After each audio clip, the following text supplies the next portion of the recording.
When I first started growing, I always knew that I wanted to eventually get to the city where there would be a lot of people and I could sell my flowers for a much better price than I would get in a small town. And so I really made that a goal. And I did eventually get into a bigger city and a farmer's market, and I promptly got kicked out. So today we're going to talk about that experience. I think there's some lessons to be learned here, and we're going to just put a lot of ideas on the table about competition and try to be okay with it. And that's where I wanted to go with this, is that rising tide slogan, idiom, phrase, I love it and I hate it. I don't think we should really live our lives according to these catchphrases. I mean, I've got some on a spiritual level where they work for me. They're a good reminder. But overall, I feel like there's more to the story. You know, when you're watching a movie and it's a court case. And you're like, yes or no, yes or no. And you're like, but there's more to it than just yes or no. And I feel like when I started to hear that phrase with a rising tide lifts all boats, I was like, yes, but not always. And so one example of that would be when the California Cut Flower Commission was launching their American grown flowers advertising program. They were making a really cute sticker of a heart with a flag, and they were going to put it on other grocery bouquets. And they were trying to get even the local growers through the ASCFG to join up for that program, pay a fee. And the fee they were asking you to pay for a small grower was really a lot less than what a giant California grower would pay. But I have to say that I did not dig that program. And of course, I'm all for American grown, okay? I love the idea of that. But that's a really big boat on the tide. A really big boat, and a big enough boat to cause some waves and capsize other boats. And I just, in my mind, at my local level, I could not reconcile to it. I was like, no, that's really not going to be in my best interest at all to support American grown, knowing that these are huge flower companies that literally have farms in other countries. And so it's like, okay, if you have a farm, if you're an American company, but you have a farm in another country that is able to employ people for far less, are you going to be able to call those American grown flowers? Are those flowers going to be able to go in that bouquet? And at the time, there was a percentage of flowers that did not have to be domestically grown to go into that bouquet. So I kind of railed against that because I was like, well, then that's an American grown bouquet, even though the company might logistically on paperwork be an American company.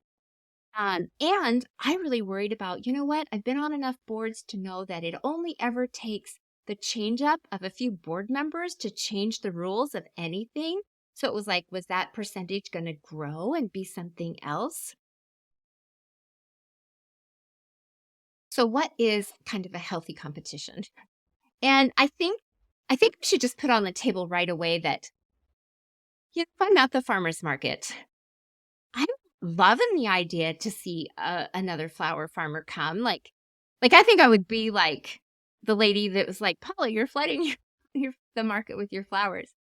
I mean, I'm not going to say anything, but I am going to notice. I'm like, okay, they're bringing flowers. Okay, let's check out their flowers and see what that is. Perspective of, number one, of course, I want to be the only flower vendor. And I want to sell all my flowers every week. And I want everybody to buy my flowers every week. Okay, fine. That's not reasonable. That's not the way the world works. And I understand that. But I definitely am going to take notice because now it's like, okay, like I need to keep my standard up. And I've seen that. I mean, competition keeps you in line. It keeps you being trying new products, bringing new things to the market. It keeps the other farmers, you know, constantly raising the bar on their displays, on the quality of their produce. and all of that. And it's the same with flower vendors. I just want to say that let's just go to the space where it's like, dang, another flower vendor's here, to the space of, okay, well, I'm just going to have to up the ante on my sales and all of that. And then the consumers can choose who they want to buy from.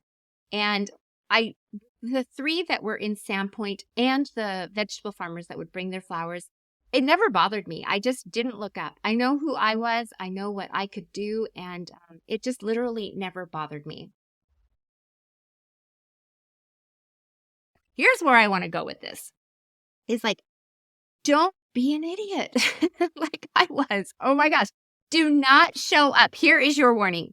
Do not show up at the farmer's market. Like, go ahead of time and discover who the other vendors are, because this is what was happening. When I stood there at that market and I was bragging on, I am a dedicated flower farmer. This is what I do. I've been doing it. It was 2000. It would have been 2010. I'd been doing it for 3 years. It was the other vendors, because I didn't know who the other vendors were.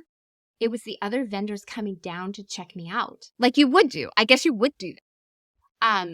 And here I gave them my spiel, like full on gave them my spiel. And I'm sure they didn't love to hear that. So don't do that.